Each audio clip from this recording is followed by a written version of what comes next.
আজকে এই অনুষ্ঠানে উপস্থিত থাকার কোনো যোগ্যতাই আমার নাই, শুধুমাত্র যে আমি যাকে নিয়ে আলোচনা হচ্ছে তার পুত্র, সুযোগ্য পুত্র বলতে পারলে খুব খুশি হতাম। বাট আমি মনে করি না যে আমি ওনার চিন্তা, ওনার গভীরতা, ওনার দর্শন, ওনার সমাজ চেতনা বোধ, বিশেষ করে ওনার সাংস্কৃতিক যে চেতনা, তার প্রতিফলন আমি আমার কাজে, আমার চিন্তায় যথেষ্ট ঘটাতে পারিনি।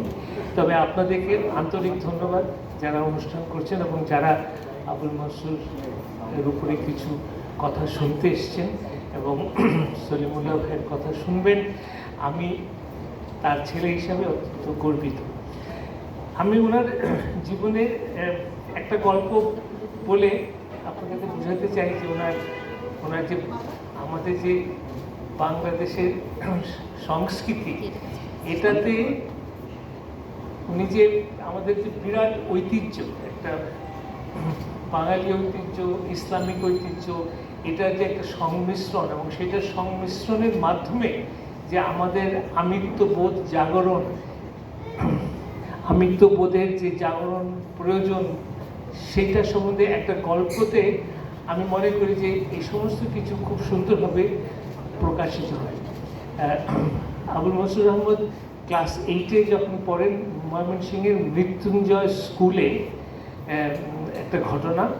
তো ওখানে ওই স্কুলে সবসময় বিভিন্ন পূজা পার্বণ পালিত হতো খুব আনুষ্ঠানিকতার মাধ্যমে। তো উনি একবার বললেন যে আমরা এবার ঈদের পরে এখানে একটা মিলাদ করব, মৃত্যুঞ্জয় স্কুলে মিলাদ হবে। তো সব পণ্ডিত মশাইরা, ওখানকার স্কুলের যারা প্রশাসক, তারা খুব স্তম্ভিত হয়ে গেলেন যে এই বালক কি বলে, সেই ধর্মান্ধতা আনছে এখানে, আমাদের ছাত্রদের মধ্যে বিভাজন সৃষ্টি করতে চেষ্টা করছে, এইসব।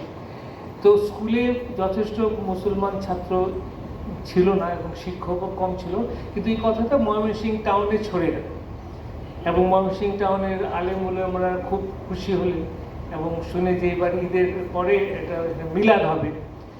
তো বেশ জিনিসটা যখন রটে গেল, তখন স্কুল কর্তৃপক্ষ একটু চাপে পড়ে বাধ্য হলেন, তারা স্বীকার করলেন যে এবার ঈদের পরে মৃত্যুঞ্জয় স্কুলে একটা মিলাদ হবে। তো সবাই খুব খুশি এবং এই বাচ্চা ছেলেকে কাঁধে নিয়ে অনেক মৌলানারা খুব খুশি হয়ে ময়মনসিংহে প্রসেশন করছেন। কিন্তু এই অনুষ্ঠানটা করার সময় আবুল মনসুর ঘোষণা করলেন যে আমরা মিলাদ করব, কিন্তু মিলাদ বাংলায় করব। তো হঠাৎ সবাই একটুখানি পিছিয়ে বলে, এটা কি ব্যাপার, মিলাদ হবে, তো সেখানে তো আমাদের সব ধরনেরই সূরা পড়া হবে, কোরআনের তেলাওয়াত হবে কিছু, কিন্তু মূল আলোচনা হবে বাংলায়। এবং পরবর্তীকালে মিলাদ হলো এবং সবাই আনন্দের সঙ্গে মিলাদ হলো বাংলায়। তো এই যে ঘটনাটা, আমরা আমাদের জীবনে ইসলামিক ঐতিহ্য, আমাদের যেটা উত্তরাধিকার সূত্রে পাওয়া বাঙালি ঐতিহ্য, যেটা উত্তরাধিকার, আমার মায়ের ভাষা, আমার বলার ভাষা, এটা দুইটার সংমিশ্রণে আমার কালচারাল আইডেন্টিটির পরিপূর্ণতা। আমি একটা ঘটনা বলি যে আমি এই আন্দোলনের পরে আমি ডন পত্রিকার দাওয়াতে পাকিস্তান গেছিলাম। তো ডন পত্রিকার সঙ্গে ডেইলি স্টারের অনেক প্রফেশনাল লিঙ্কেজেস আছে অনেক দিন ধরে। তো ওখানে একটা জায়গায় বক্তৃতা দিতে আমি যখন করাচি গেলাম, অনেক পুরনো বন্ধু বান্ধব, নতুন বান্ধব, my brother you have come, গলায় জড়িয়ে ধরছে, এমন একটা ভাব যে এখন হয়তো তোমরা বুঝতে পারছো যে পাকিস্তান থেকে ভাগ হয়ে তোমরা বোধহয় একটা ভুল করেছো, এরকম একটা অনুচ্চারিত একটা বক্তব্য। তো আমি বক্তৃতায় এই কথাটা বলছিলাম যে আমি মাহফুজ আনাম, বাঙালি এবং মুসলমান এবং বাঙালি। তো আমার পাকিস্তান বন্ধুরা যখন আমাকে দেখে, সে খুব খুশি হয়, সে যখন দেখে যে আমি মসজিদ থেকে জুম্মার নামাজ পড়ে বেরোচ্ছি, আনন্দে উদ্বেলিত হয়ে যায়।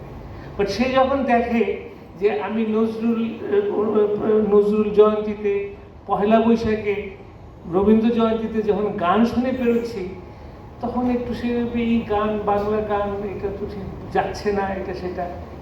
আবার আমার ভারতীয় বন্ধুরা যখন আমাকে দেখে, সো আমার পাকিস্তান বন্ধুরা আমাকে দেখে মাহফুজানা দি মুসলমান।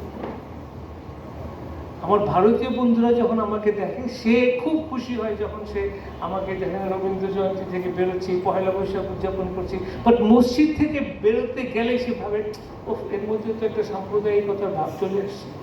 তো তার দৃষ্টিতে আমি মাহফুজানা বাঙালি, আমার পাকিস্তান বন্ধুর কাছে আমি মাহফুজানা মুসলমান।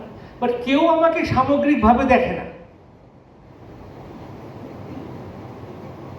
আমার আমিত্ব বোধ হচ্ছে এই সামগ্রিকতা, এবং আমি যেটুকু আবুল মনসুরকে বুঝেছি, তার চিন্তা, তার লেখনী আমার এই সামগ্রিকতার দিকেই আমার যেন চেতনাটা উদ্বেলিত হয়, চেতনাটা সেদিকে যেন যায়, এবং সেটাই যেন আমাদের মনে, রাষ্ট্রে, আমাদের শাসন ব্যবস্থায়, আমাদের রাষ্ট্র ব্যবস্থায় আমার এই সামগ্রিক আমিত্ব বোধ যেন আমরা আনতে পারি। ধন্যবাদ।